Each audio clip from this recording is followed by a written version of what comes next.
দুঃখে থাকেন, বলেন যে দূরত্বের কারণে ওনাদের ভালোবাসা সমাপ্ত হয়ে গেছে।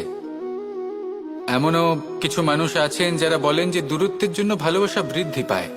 কেউ বলেন কাছাকাছি এলে ভালোবাসা বৃদ্ধি পায়। কিন্তু আসল সত্য হলো এটাই যে দূরত্ব ভালোবাসা পরিমাপ করার কোনো মাপদণ্ডই নয়। চাতক পাখিকে দেখুন, সারা বছর সে অপেক্ষা করে যে কখন বর্ষা আসবে আর ওর তৃষ্ণা নিবারণ হবে। বর্ষার জল ছাড়া ও আর অন্য কোনো জল পান করে না। তাহলে বলুন, এই যে দূরত্বের জন্য ওদের ভালোবাসা কি সমাপ্ত হলো? এই ভালোবাসা আপনার মানসিকতা বুঝতে পারে, সে আপনার মনে লুকিয়ে থাকা আবেগ বুঝে নিতে পারে।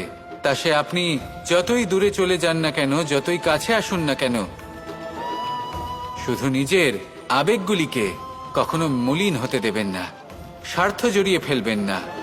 প্রেমকে পবিত্র করে তুলুন, এই প্রেম ক্রমাগত বৃদ্ধি পাবে। আসুন আর এই ভালোবাসার সাথে বলুন, রাধা।